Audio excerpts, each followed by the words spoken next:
Yeah. What have you been up to these days, man? What are you working on? Same old, still always the agency. It's always been that. So yeah, I've never actually sold for myself. Sorry, for any other offers apart from my own. So that's where my like sales background comes from, and that's how I met you through my brother and stuff. But yeah, I was always doing B2B agency sales for myself. And talk to us a little bit about that, because obviously I've heard the story, but plenty of people wouldn't have. But how did you originally get started in the space? Ooh, that's a good one. I did a side hustle called matched betting. So that was my first taste of like online money. It's like basically gambling, but you're not really gambling. You're gonna win in the long term. I made decent money when I was like 18. It was quite limited at the time. So I bought a $50 course per month from this bald famous guy on the internet. And I learned copywriting through one of the professors, right? And this professor linked me to, he told me to read $100 million offers by Alex Hormozi. This would have been late 2022. And basically I learned quote unquote copywriting, and it was time to pick a niche to reach out to clients to do copywriting for them. I thought real estate had a lot of money, whatever. So I was like, let me do copywriting for real estate agents for their ads. Scrolling on TikTok, at this time I'm still playing video games, still doom scrolling. Scrolling on TikTok, I see this like guru guy talking about how you can make 10K a month starting a social media marketing agency for real estate agents. Anyway, ended up jumping on the other end of the sales call. Bro was telling me, actually it wasn't even the founder, it was a sales rep. Dude lied and said he was a co-owner as well, but he was just a sales rep. Told me I was a good fit and all that stuff. Anyway, I pipped 5K USD when I was 19. This would have been October 2022. And yeah, pretty much bought a bunch of different courses, different mentors, just worked my way up, scaling the business. Had lots of shiny object syndrome moments for sure, like pivoting different niches when I really should have just stuck to my main one. But yeah, I think it was early 2024, my first time traveling after making money online. I was in the Philippines. You worked with my twin brother at PSU. And then that's what introduced me to True Blues. I think me and him were like one of the first 10 people there. And yeah, the rest was history. I think, yeah, it was great to be part of and it's still great now being a part of an Aussie sales group, because historically I've been in groups where it was like US only, shit time zones for me. They don't understand us Aussies. So different market, different dynamics. The people here are different. They're more risk adverse here. Even though like obviously you can sell in any market, but there are differences, and it's obviously good to have people in the boots that see it from the front lines. But you obviously, like you mentioned, you got your brother Alfonso. I always find that very fascinating to have like a brother who's doing the exact same sort of stuff as you. You're both on the grind together. You do everything together, go everywhere together. What's that like for you though? Like, does it feel normal? Like when people say like, oh, what's it like to have a twin brother that like you're both doing the same stuff, but like, how do you perceive it? Yeah, I mean, for me, it's normal because it's all I've ever known, right? Like, I guess I've never experienced true, genuine loneliness because I've always had my brother and we were always interested in the same things, same mindset, same values, same beliefs, etc. So I know for a lot of people, like going into this journey of making money online, whatever, is really lonely because no one believes in you, tall poppy syndrome in Australia, whatever. That would have been 10 times worse if I didn't have Alfonso. But I did have it. He was the only one who believed in me and vice versa when we were on the come up. So yeah, that's all I've ever known, and I've never known it the other way, so I can't really speak on that in my opinion. I as I was saying it, but I don't know, I find it fascinating. I'm sure a lot of people would feel almost jealous in a way towards it. But I know Alfonso credits you a lot to him starting in the space as well, because obviously I believe you purchased a course and was learning the agency, but he hadn't gotten his first step in the door, so to speak. And you recommended that he got into sales. Why did you recommend that to him rather than, go outside his own agency or work alongside you within the agency? Where'd that recommendation come from? First of all, Alfonso was the one who actually got into this stuff before me when we were like in high school, like 16. He never took any action though.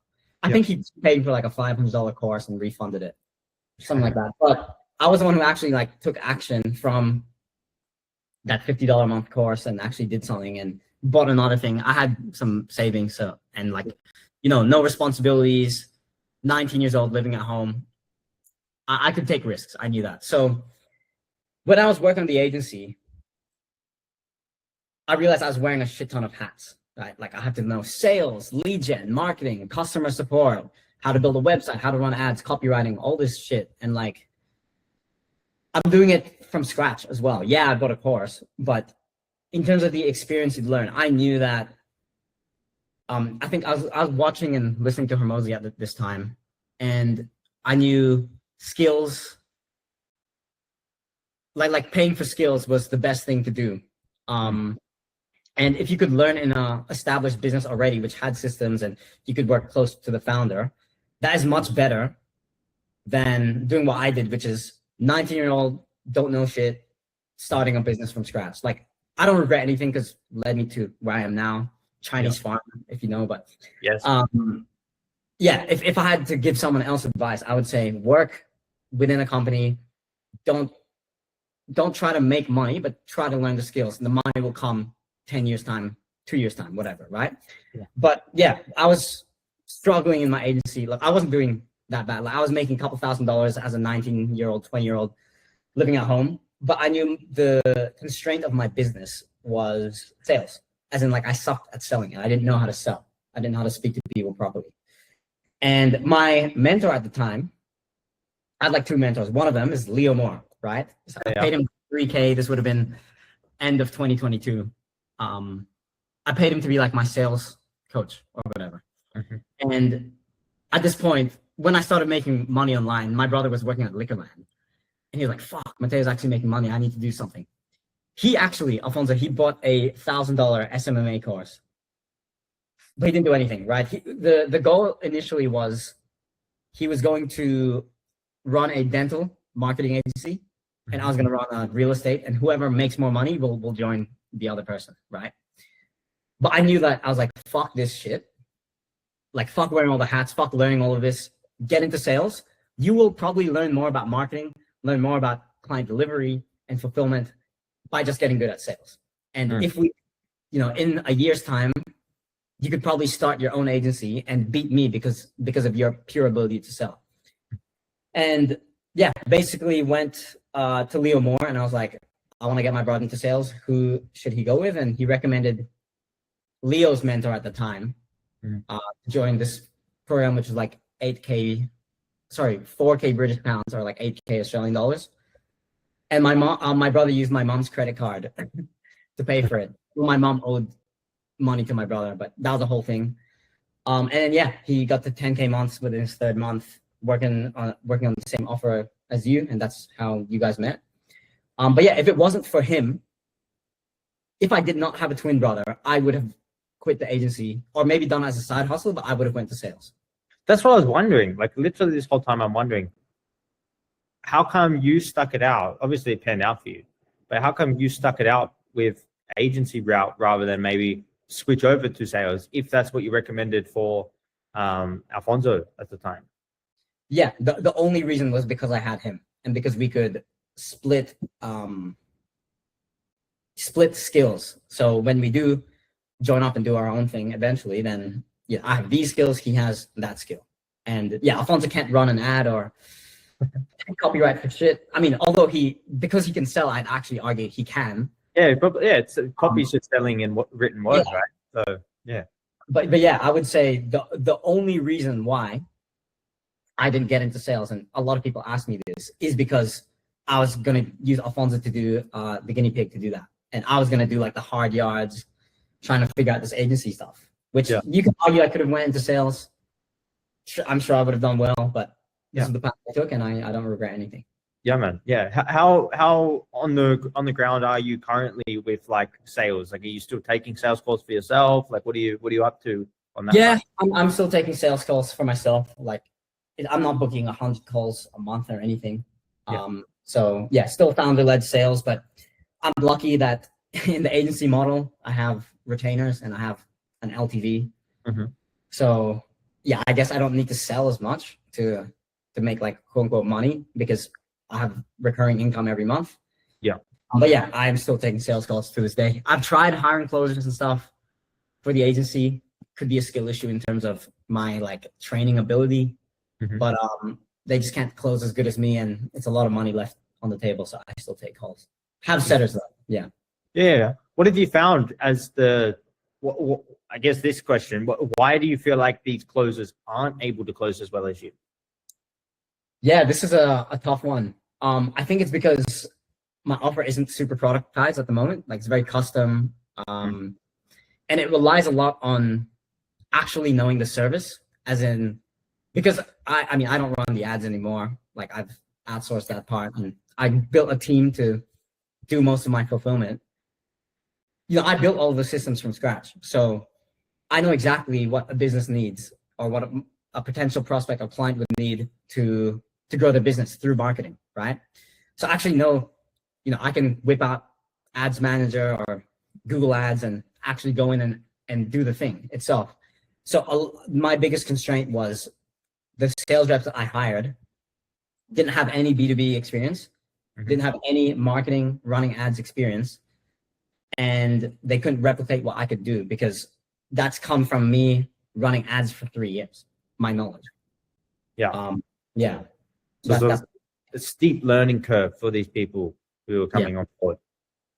That makes a lot of sense. And I wanted to ask you about this because I remember prior to the last True Blues event, you were saying, "Oh, I'm excited to meet Leo. Like, he's obviously one of the speakers."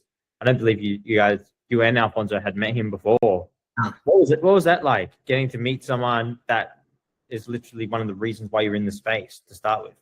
Yeah, I'd attribute a lot of my success and my brothers as well to him.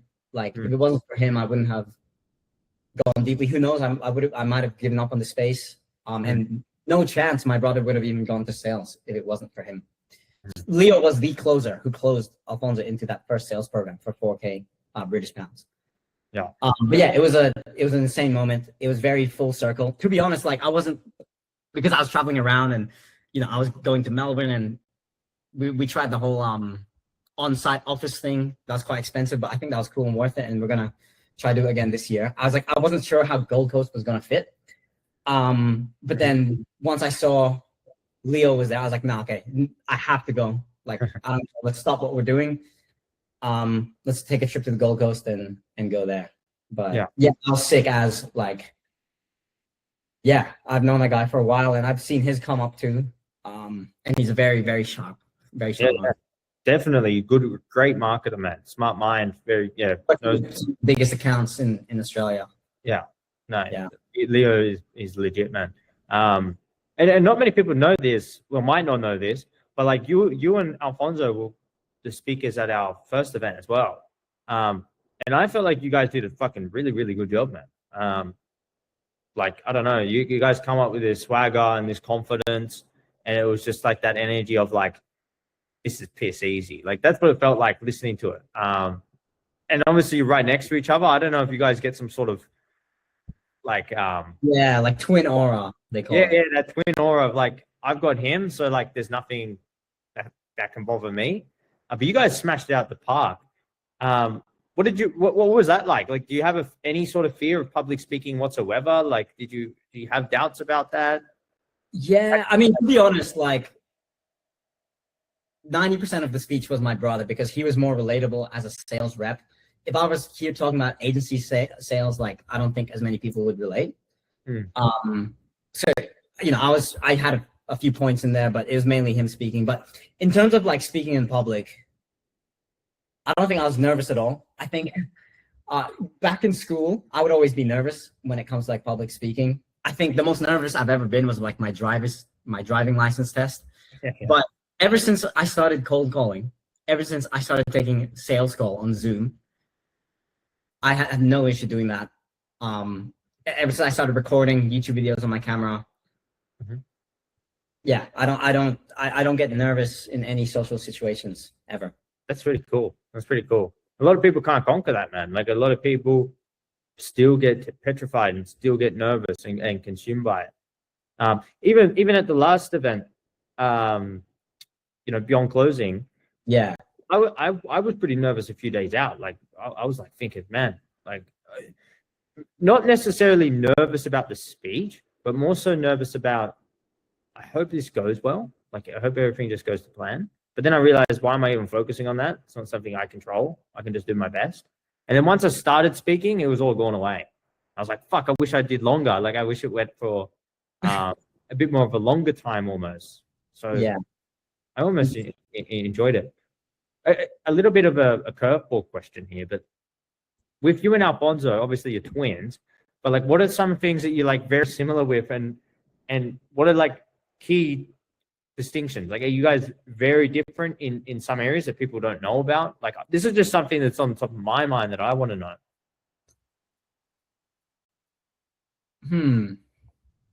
Like, do you have the same taste? Do you have the same taste, like in that sort of stuff, or Yeah, everything, literally everything. Like we had the same friends growing up, played in the same sports teams.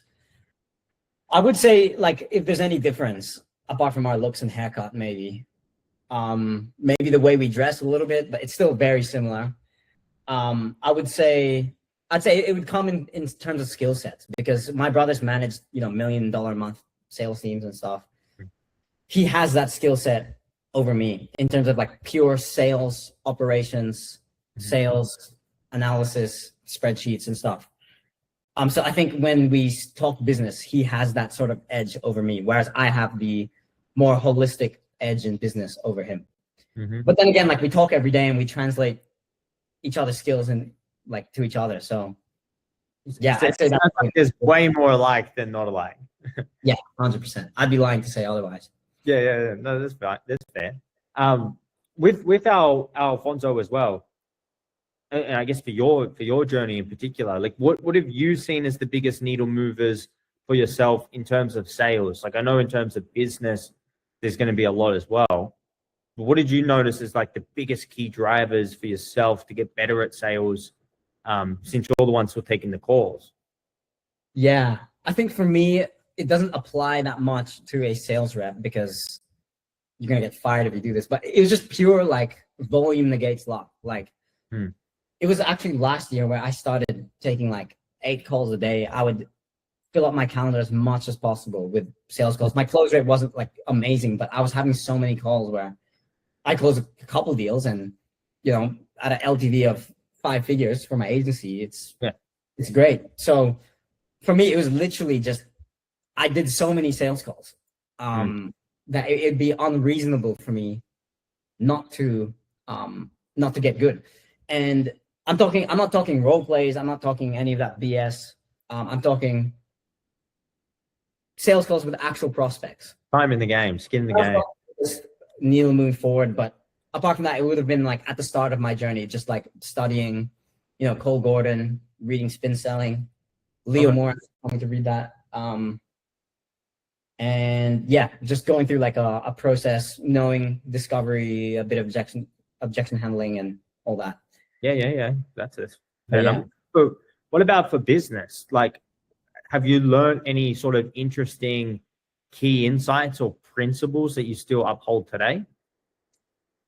Yeah, I would say having clarity on the numbers and working on the theory of constraints, as in like working on the biggest constraint, each like focusing on just that, rather than like a holistic try fix every little constraint, right? Because when you fix the biggest constraint, the business just like moves up a lot, and the needle is actually getting moved. But yeah, to figure that out, you need to have clarity on your numbers. Like the main metric that I go off is CAC to LTV, right? That's really what it is. You need to know your numbers in terms of sales, as in like cost per lead and everything in between, show rates, qualified rates, close rates, even selling cycle and stuff. And then you also want to know what it's like on the back end, because I have a like monthly recurring revenue business model. You need to know like what's your average order value from the front end. That way I know how much money to spend on ads and how much I can afford to pay for a new customer, right? Have known what the payback period is to breaking even or getting a return to spend more on ads. Yeah. But yeah, you need to know all your numbers and have full clarity. How do you track your numbers? What are you using? Any secret source softwares or? When I was in uni, I'm deferred from uni, not technically dropped out. I actually had a computer science degree, so I'm very familiar with Zapier, Make, NAN, Google Sheets. I use Go High Level. Just come up with my own system that pretty much tracks everything, and it's pretty good with technology now. Yeah, track stuff. And I know Leo was talking at the event about like the Andromeda update. Yes. Have you seen any sort of effects, not only for like your own business, but even for like your clients? Have you actually seen interesting insights or anything there as a result of that? Yeah, I mean, I heard about Andromeda like early last year before it became like a trend, and it's something that I was already noticing already, as in like ads would fatigue earlier, and like we'd target I'd run 2 different ads which I thought were different audiences because I'd changed the hook, but it's all going to the same audience, right? So it hasn't taken a huge hit. It just changed our strategy a little bit. We need to launch more creative, launch more yeah, I can't just change the hook and expect to hit a completely different audience. Like I have to change the whole angle of the ad. But also I don't think it's as crazy as people think. Okay. Like from my experience, a lot of people like online say, oh, you have to completely change the angle and use a different offer. Like you don't have to go that far. Like it's all, if you just change the different angle of the messaging, you can reach a different audience. So yeah. Okay. What do you think most marketers get wrong? In general, I would say they just don't understand the finances of the business.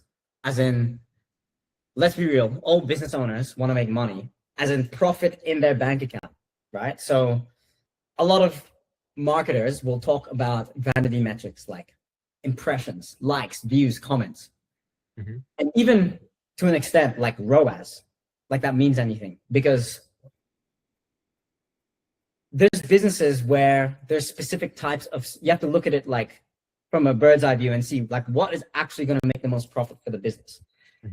A classic example is, I'll use the dentist example. Dentists can do regular checkup and cleans, right, for your teeth, which are like $200, $300, right? Or even teeth whitening. Whereas you can do veneers or Invisalign, like clear aligners, right? And root canals and all these different high ticket procedures for your teeth. So what most marketers will do is say, hey, dentist, I will fill up your chairs with all of these checkups and cleans that are an hour long, that require a shit ton of admin, that are only $300 a session, and people come once every 6 months to once a year, right? Long payback period to get the same like revenue as a veneer patient or a Invisalign patient, which is worth 15, 20 grand. Yeah. So when you're running marketing ads, you know, you can get $100 cost per acquisition to get a $300 cleaning client, or you could spend $500 and generate leads and have a proper sales process, and have a $500 cost per acquisition for these high ticket services to get a way bigger LTV. So your CAC to LTV ratio is like 10 to 1 or even more. So I would say what marketers get wrong the most is not understanding like the actual business fundamentals and not actually understanding what moves the needle forward in terms of their business, because they can make a Meta Ads dashboard or a Google Ads dashboard look pretty and it can look good, but how much money in the bank account is the owner actually pocketing, right? Which is why I'd like to think I have better retention rates than most of the other marketers in my industry. That's actually really good insight, man. I hadn't I haven't thought about it that way. It's really clever the way. It's very simple. It's very simple to understand too. Yeah. Are there any key marketers that you actively study and look at, especially in like maybe, I know you work in different industries and stuff, but maybe in high ticket and then outside of high ticket as well, maybe books you've read or anyone that you think like, this guy's a really good marketer? Yeah, I followed Alex Hormozy very closely since that guy in that $50 a month program told me to read him.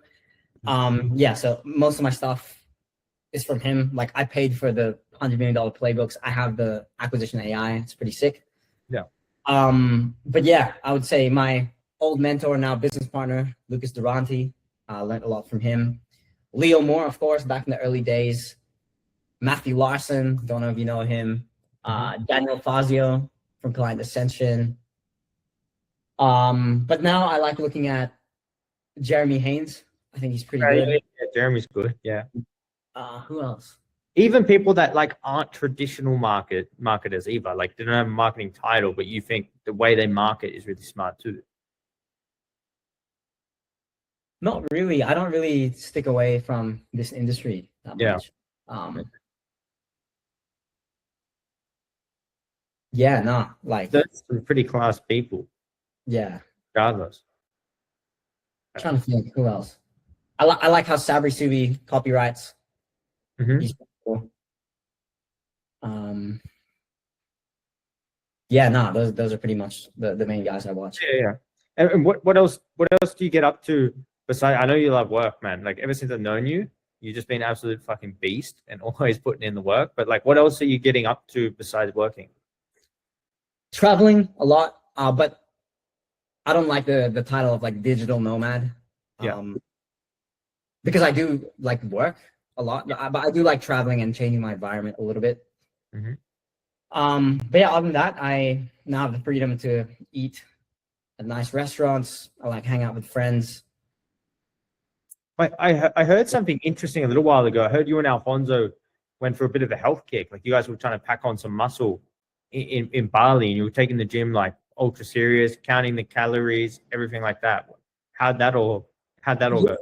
It was going really well in Bali. And then we had to move to the Philippines just to sort out our citizenship there. But yeah, that's when things went downhill. It's not an excuse. I know I shouldn't have let that happen. But in Bali, I was on a really good trajectory. I heard so, man. People were telling me, like, you should see these guys. They're in the gym. They're counting calories. They're doing everything right. The diet's on point. Any plans for, like, a potential boxing match or anything extracurricular? Yeah. We can talk about this another time, but like if me and my brother going to the next event, we could do like an exhibition match and just fight each other. Just for the fun. You want to fight each other? I was thinking you two versus maybe two other twins that are out. Me too. Yeah, that's what I was thinking, man. Like you can't put twins against each other. That's just, I don't know. Unless you beat each other up growing up. Like,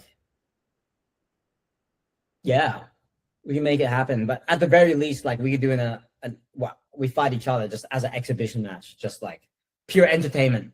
Maybe stage a little bit. I don't know. Have you got any stories of you and Alfonso fighting each other? Has that happened? It's happened a lot. I don't think it's happened since we were like 15, 16, but yeah. I mean, we'll argue and we'll have opposing opinions sometimes and like raise our voice, even to this day.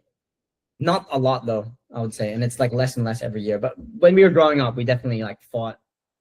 I don't think we've ever like clipped each other in the face. Lots of body shots though, I would say, and lots of wrestling. Yeah, good fun. I wanted to do a bit of a segment here with you. It's a new thing that I'm doing. I want to ask you overrated or underrated on each of these different topics. And then we can spend some time on each one. Like we don't have to just blitz through it. We can spend a bit of time unpacking each of your answers. You just say overrated or underrated, and I want to hear your reason to why. But I have here objection handling.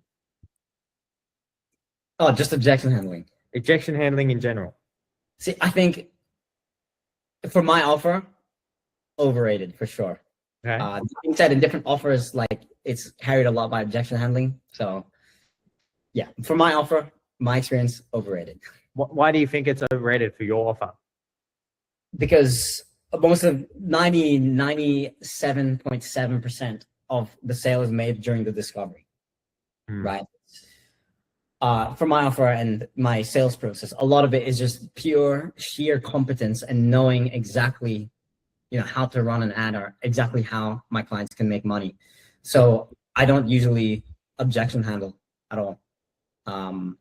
It's either they're in or they're not. And if they're not, like, I messed up somewhere in the discovery. That being said, I will, for Hail Mary plays, sometimes I'll just try objection handling. I've Bill Walsh or stuff, like sometimes I do that, but majority of the time that's just for ego, just a Hail Mary play just in case. And I've won a few deals that way, but Nice. not super consistent. No, that's fine. That's fine. I have cold calling.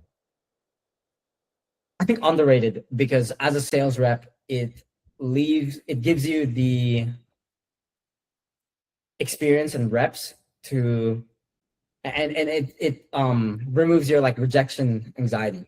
As in, like, if you can pick up the phone and dial back to back, get told to fuck off, get hung up on, you dial the next lead, not even thinking twice. I think that's like a superpower. And I think cold calling was the reason why I've never been awkward in any social situation, because I've been rejected over the phone and get told all these nasty things. So yeah. It builds a ton of grit. It builds character, I feel like. Because once you just realize, hey, it doesn't matter, I'm just going to keep picking up the phone. Same as door-to-door people. Yeah, that's a step above that. But yeah, I see a lot of sales reps and a lot of coaches say, oh, don't cold call, which you can agree with. And I don't mind that per se, like in terms of if you want to make an income straight away. But I purely believe if you spend a couple months maybe cold calling, eating shit, not worrying about the comms, just for the learning experience, and then jumping on an inbound offer or into closing, I reckon you'll make way more money in the long term because you've had that cold calling experience. That's just my opinion. People can feel free to disagree. Man, I think cold calling is making a comeback, especially on the content side too.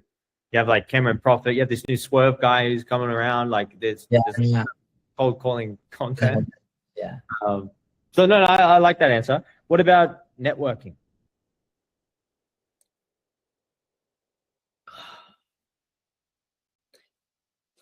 Is there a middle ground between overrated and underrated? Yeah, you can say fairly rated if you want. Say fairly rated, because a lot of people get stuck into networking too much with the wrong types of people. I think I experienced that a lot in Bali. Okay, yes. It's nothing against these people or anything, but the reason why me and my brother left Bali, apart from like the Philippines reason, was because we needed to get out of that environment. What we found was there were lots of, we like to call them 4K a month merchants, where they make 4K a month, they're living a good life, they're living like kings in Bali, they do whatever they want, and it's super cheap to live there. And that's great for them. I have nothing against that. And for a point in time, that's what I wanted, right? But if I actually wanted to build proper wealth and build something bigger than just that, Bali was not the right environment to be in, because I do all this networking with these other guys, but that's all they kind of wanted. So my point is nothing against Bali or those people. It's just I was overly networking, and I feel like it was delaying my goals, right?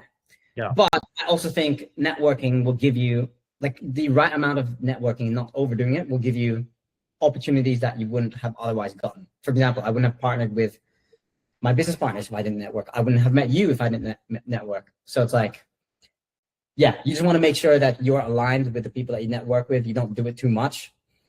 You don't want to mentally masturbate working, meaning like, you need to dial more. You need to do more call recordings. Oh, let me network because that's more productive, right? Like, you don't want to do that.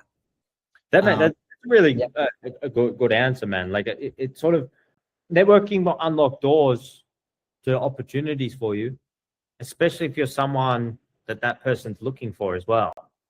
Which, you know, if you're trying to start a business partnership or do something in that sort of financial realm, you ain't going to be networking with 4K merchants. Yeah, I was going to say, to add on top of that, I met my other business partner, Jake.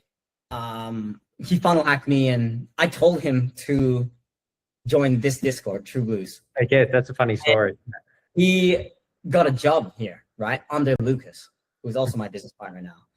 And yeah, basically we partnered up from that.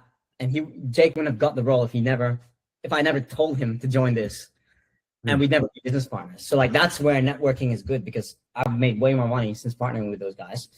And yeah, in that point, there was like high expected value to do networking. But yeah, there were times in my life where I've over networked with, I wouldn't say the wrong people. It's just more of a waste of time when I knew what I should have been doing instead, like doing more. Yeah. No, that's a good answer, man. Like, yeah, the networking input is often longer, and sometimes there's a little bit of creating your own luck involved in there, I feel. And just right time, right place sometimes. Yeah.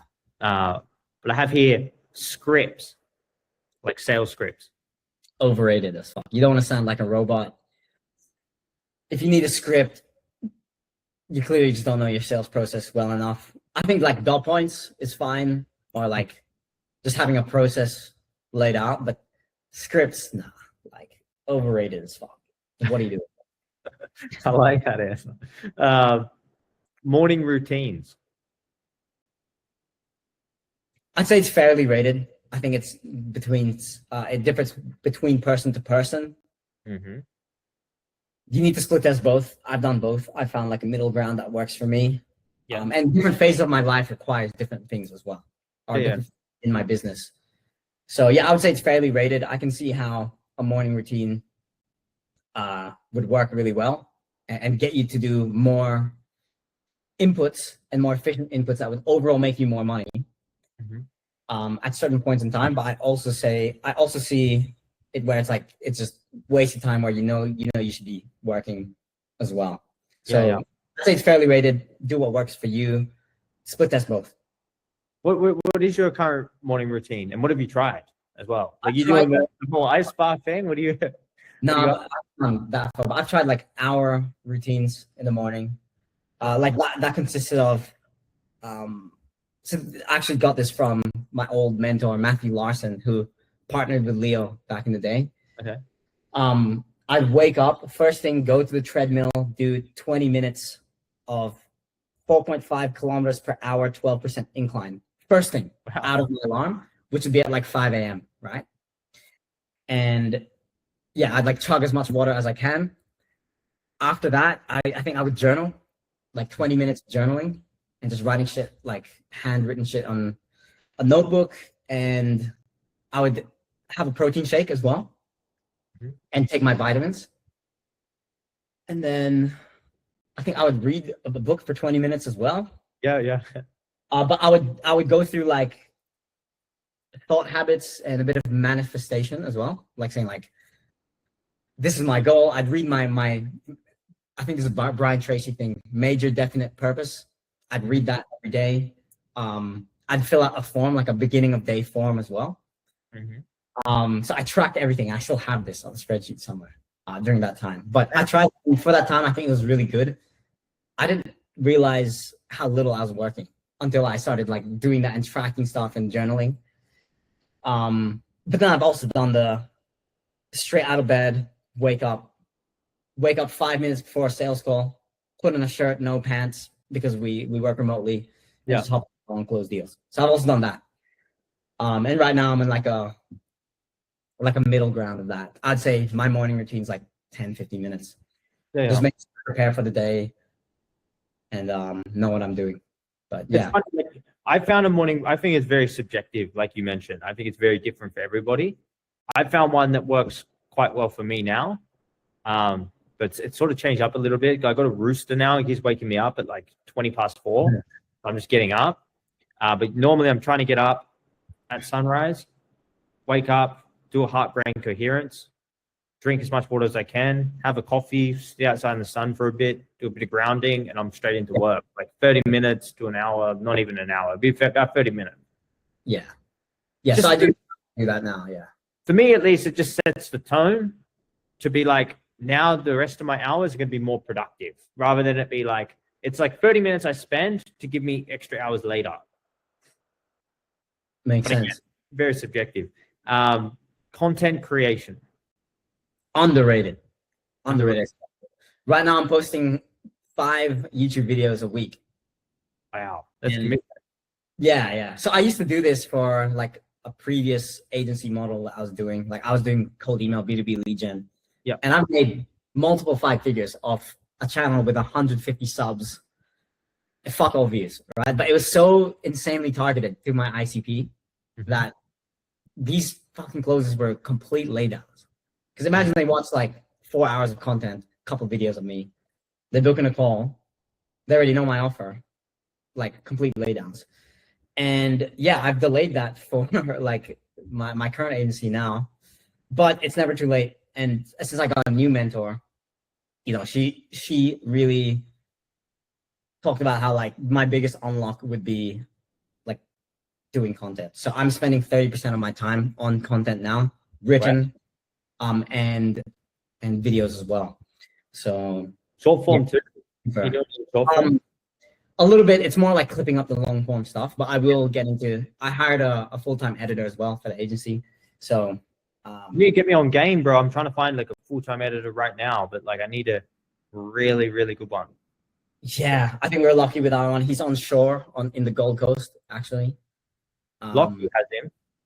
I already hit Lockie up. Yeah, I think that was Hugh. He's another good guy. But yeah, content's definitely underrated. Like if I think about all the courses, everything I've ever bought, it was always because I came from content myself. Yes, you can run ads and you can be super good at running ads, which is historically how I made money in my agency. But like, I had to get really good at selling too. Yeah. Why do that if I can have good content, right? And then on the flip side of the content stuff, you can land more sales opportunities as a rep. My brother, who hires sales reps a lot, and he's done dozens of interviews at this point, he picks the guys who do their own content, and you can have more like social proof with them.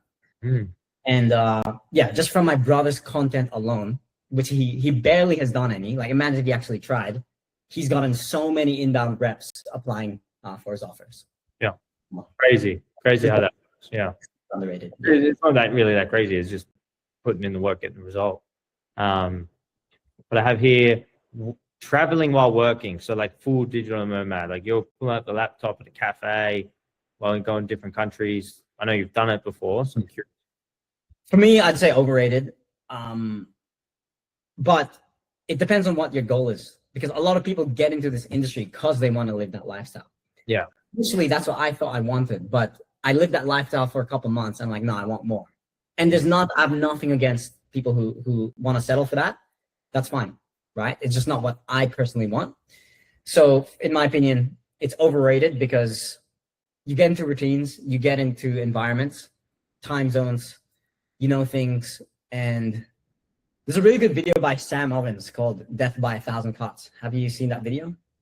I'm not sure if I've seen that one. I've watched him start like old school Sam Ovens stuff. Yes. With big on. Yeah, this is a video called Death by 1,000 Cuts, and basically he talks about how it's all these little things and all these little decisions you have to make, which delay action on the thing that you know that you should be doing, right? So when you travel a lot, and me and my brother did this for a couple months, we went from Thailand to Philippines to Bali to Sydney, Dubai. Yeah, like you have to change routines, and you don't know where to eat, and you don't know where to get to places. Your setup is completely different, right? Like,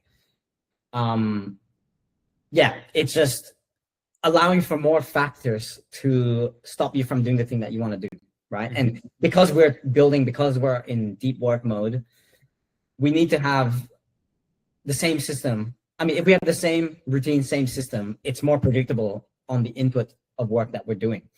And it can literally be as simple as what to eat for dinner, right? Like when I move to a different place, I'll fucking scroll through Uber Eats or Grab or whatever, and I'll take fucking ages to make a decision of what to eat.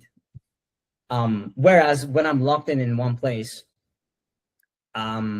I already know what to eat, right? Mm. But I must say there's a middle ground between that, because now I can travel to Bali and I know exactly what I'm going to order. I know exactly what to do. I know exactly what gym, Right. etc. I can go to Philippines, do the same. In Perth, I have my routines here. In Melbourne, I'm going to do the same. But yeah, in Vietnam, I kind of have to go through that phase, but that's a hit I'm willing to take. Yeah. No, that makes sense. But that was all of them. That was a bit of fun. Wanted to. I think I saw Hermosi do something similar. Yeah. I don't know. I thought about it just before this one. I'm going to try this with some other people now. I think that was good. But what I want to ask you as well, and we can sort of like wrap it up in a bit of a bow here. For the people that don't know, it's a common story, at least from what I've heard. I've seen it in lots of circles. I think it's really valuable. But the Chinese farmer analogy, you can tell it. I want to hear you tell it, but also why it holds significance to you, because I know you really like it. Yeah, I'm planning to get my full back tatted of that. Well, there you go. Yeah. Not soon, because it's gonna be a massive piece. But yeah, basically the story of the Chinese farmer, I believe it's by Alan Watts. It basically, and I've heard of this from like Luke Belmar, from Dan Bilzerian. Like I've heard this multiple times, and that's how I actually found out about it. Maybe it was Tate, I'm not sure, but it basically goes like, there's a Chinese farmer, and his horse runs away. Right? Everyone in the village is like, "Damn, that sucks," and the Chinese farmer goes like, "Oh, maybe we'll see." Now the horse comes back, like the one that ran away, with like 3 other wild horses, and everyone in the village is like, "Oh, that's sick as." And then the Chinese farmer was like, "Maybe we'll see." And then the Chinese farmer's son tries to tame one of the wild horses that came, and breaks his leg, right? And then everyone in the village is like, "Oh, that sucks." Chinese farmer goes, "Maybe." And then they're trying to draft people for war, and they try to draft the son, but he broke his leg, so he can't go to war. And everyone in the village is like, "That's amazing." And the Chinese farmer goes like, "Maybe." So the moral of the story is like, you don't know what will happen after every action. Like you don't know the consequences of each action, and you don't know what good will come out of each action, essentially. So the way that holds significance to me is, there's many different times, but I guess the main ones is like that 5K course that I bought as a 19-year-old USD. It was a good course for the basics, but man, for that amount of money, I could have bought way better courses. I could have got way better value. Could have got way more one-on-one coaching. And I didn't make the money back for a long time, right? Mm-hmm. And I thought like, this guru guy was a scammer. Like his course sucks. I got scammed. I had that victim mentality. Yeah. And then when I started making money, my brother started making money, I was like, hang on. If it wasn't for this guy, I would not be where I'm at. My brother wouldn't be in sales. I wouldn't have made the money now. So like, even if that 5K USD I paid, I would have never made the money that I made now if it wasn't. And like, I didn't get that ROI initially, but as I mentioned with like LTV and stuff, like the amount of money I'm making now from that call, because I attribute everything from going through that program. Yeah. Making me like an insane ROI from just 5K USD at 19 years old. Yeah. And the reason why it's significant is because the closer at the time, I talked about it in my Sydney speech. That was like my little thing, but he fully lied to my face. He said he was the co-founder. He was saying some bullshit guarantees that weren't actually in the contract. He was saying all this bullshit, right, to get me over the line. And he did. I got over the line. Now, I always, like, I used to have nightmares on this. I'm not even joking. Like, this would have been, mid-2020, 24 or something. Like, I would have nightmares and be like, fuck, if this guy did not close me, where the fuck would I be? Where would my brother be? Like, would I still be in uni doing a job I didn't like? Would I have just given up and, work a 9 to 5? So, yeah, if it wasn't for that moment, which I thought was a bad moment, it's actually the best thing that's ever happened. And there's many different situations like that that's happened in my life and also my brother's, right? Like a good one for my brother is he's been top closer every single month except for 1 month. But when he was closing, he's managing and sales directing now. But if he never got beaten in that 1 month, he would have never made the commissions that he made because he was so comfortable where he was at. And it needed someone to push him.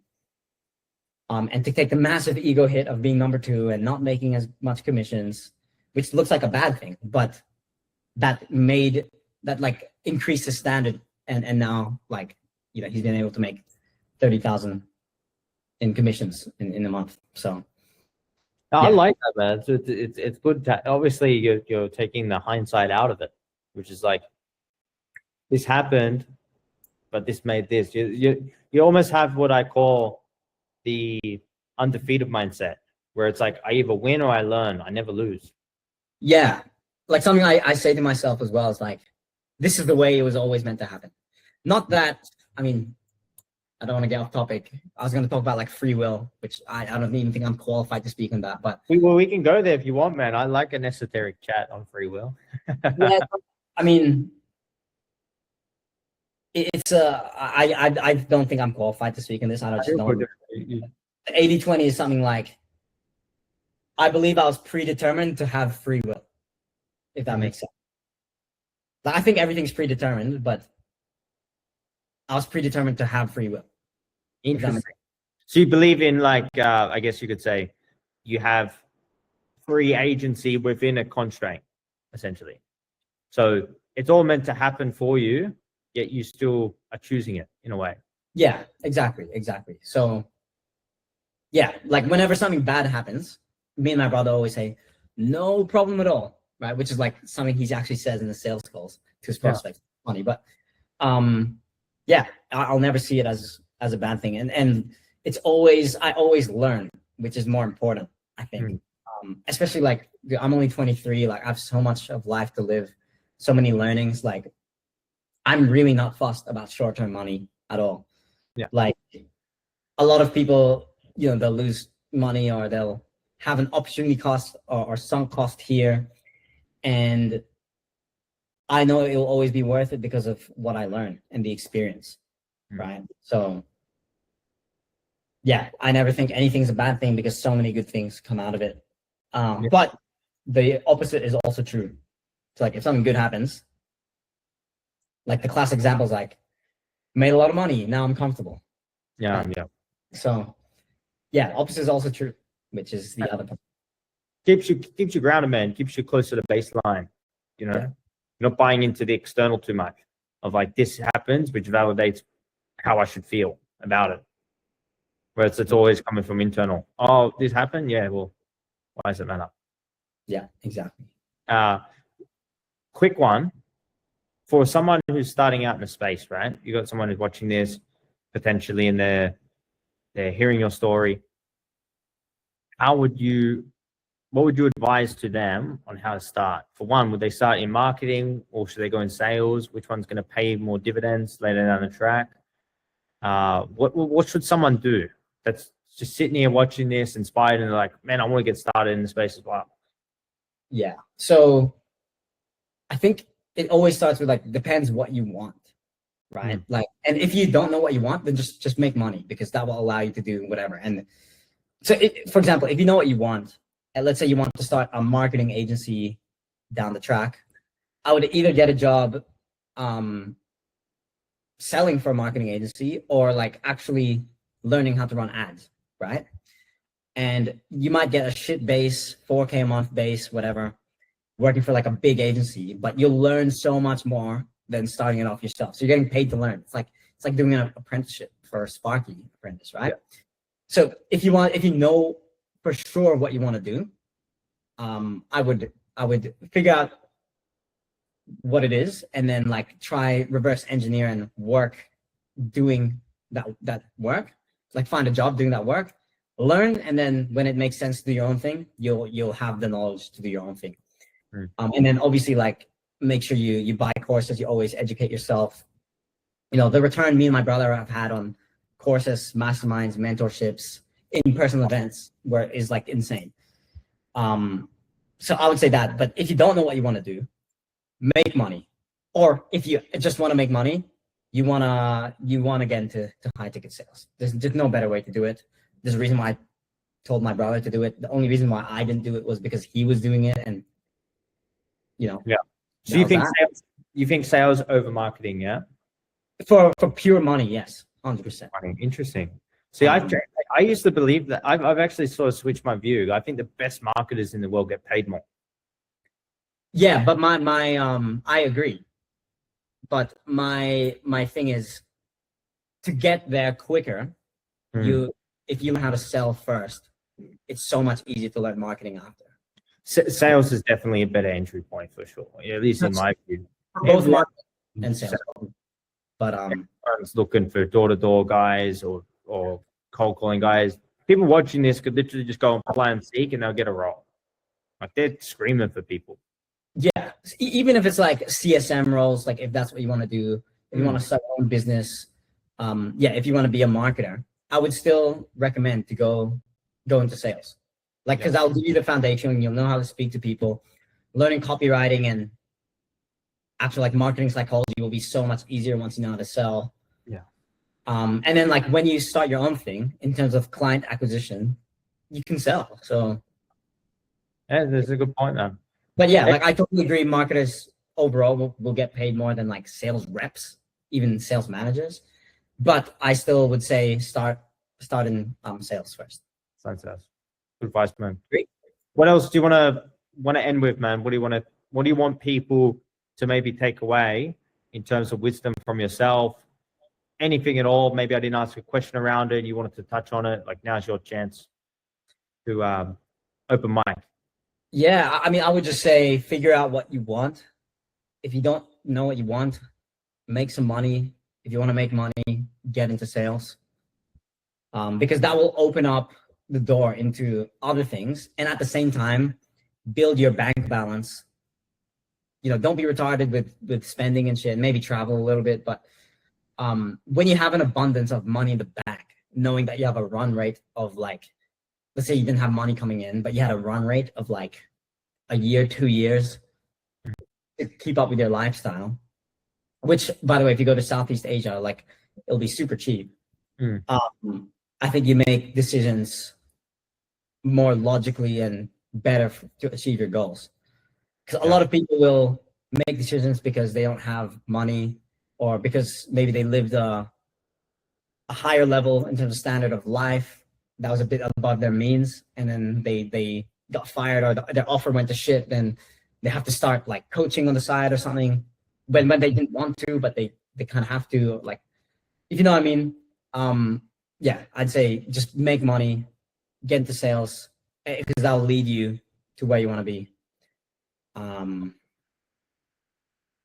Yeah, and if you're a business owner, figure out what actually makes profit.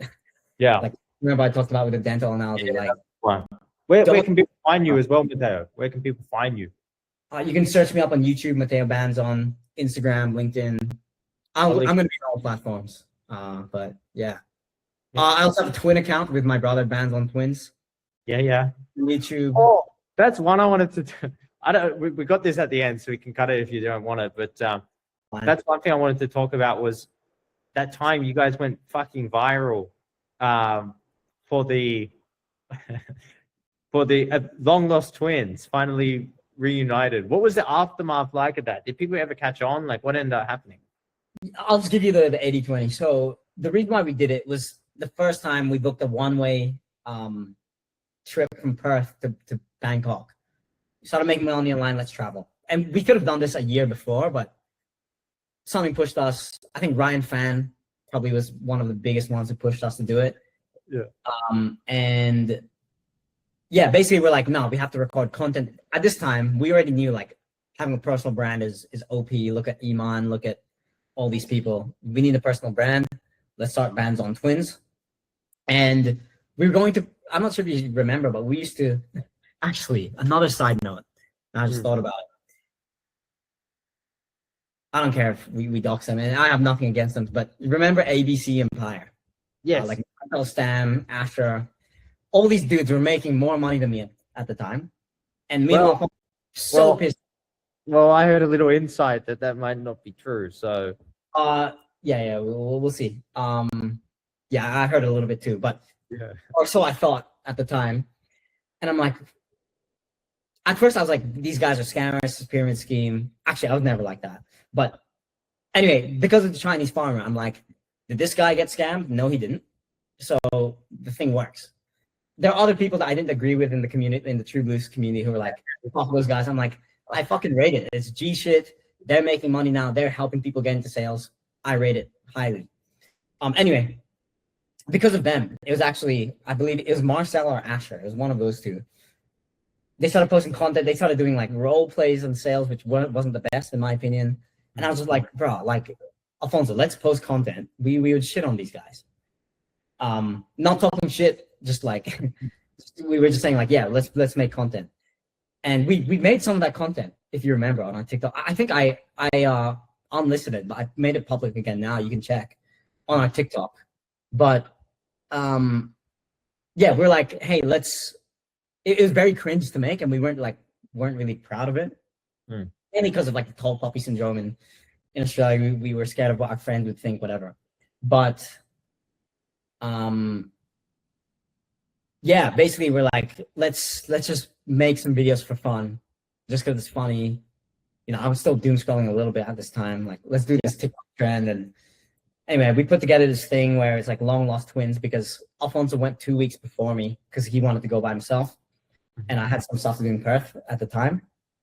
And yeah, basically we posted it, got a couple, maybe 10,000 views, didn't really think of it much. And then 2 weeks later, I log on to TikTok again, and it's like 700K views. I'm like, what the fuck is going on? And then yeah, it was pretty insane. And then I checked my DMs. Puberty wants to post us. Puberty have 40 million on Instagram. And they're like, do we have consent? And I was like, yeah, fuck yeah, post it. And then they posted it. And then that was when we gained 10,000 followers in like a day.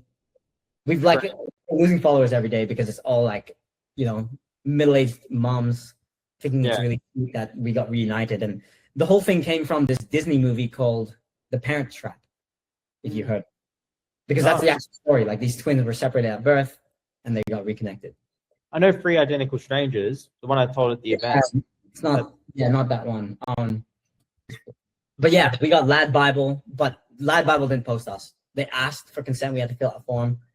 And to be honest, I was like, to Alfonso, I was like, if this takes off, I'm willing to throw away the agency. He's willing to throw away sales, and we'll become full-time content creators / streamers. We were willing to make that, but it didn't take off. And to be honest, we didn't milk it hard enough. Like, we were still focused on the agency and sales. Yeah.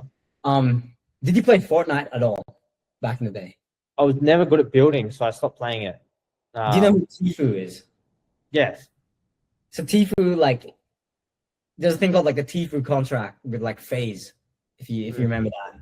That's all we were thinking about at the time. Basically, this guy Tfue, massive streamer, he had a really shit contract with FaZe Clan, which is like the biggest gaming organization at the time. And like they got into a massive lawsuit and all this bullshit. Anyway, the reason I bring that up is because we were getting talent agencies. We were asking to go on podcasts. Wow. People fly us out for like the twin event. Like, we're getting all these inbound DMs, and I'm like, fuck that. I'm not going to sell my soul. I'm not going to, like, we'll manage this ourselves. And I think with the business knowledge and sales knowledge we have, we'll always be able to handle this without someone else doing it for us. Yeah, anyway, it's kind of funny. Like, a lot of people bought into it. A lot of people also knew that it was cap. But yeah, to be honest, we tried milking it a little bit more. We didn't try nowhere near hard enough because we were so focused on our business and sales, and it kind of just died down. And yeah, that was pretty much the end of it. Now we're going to use Banzon Twins to for our own personal brand in terms of just ourselves as well as the sales and marketing side. Did Puberty ever catch on? Because I don't think it was up there anymore. I don't think they did. They post like 100 times a day. It is up there still. It is still up there, really? They post a lot of fake shit. It's all like entertainment. Yeah. I think Glad Bible must have caught on. It only takes one Google search to know that we weren't rated at birth. So I found it so funny, bro. I still remember logging on and just watching it go crazy. I was in tears, man. Yeah, all our friends from back home, like when we got back from our travels, they were like, I remember one of my friends, he was like, that was the most Matteo and Alfonso thing I've ever seen. Because I mean, like, you know how we are now. Like, we've always been like this. Yeah. Like, man, I don't think there's anything wrong with that anyways. Yeah. It's a bit of harmless fun. Like, no one gets hurt doing something like that. Like, yeah. So that was cool. And like all my friends from back home were like, they were commenting saying like, wow, I can't believe they would do this to twins. Like fully taking the piss. So they all had our backs. Yeah. Which is funny. So good. But yeah, man, well, I guess that's a wrap. Appreciate you for jumping on, man. I've enjoyed it. And yeah, looking forward to next time. We'll have to do this again. Yeah, for sure. I think you should do one with my brother as well. Yeah, definitely. Real good insights. Yeah. I'm happy to. I was actually thinking we could do yourself and Alfonso, but maybe in the future we do. Yeah, maybe in the future, maybe in person, bro. That would be killer.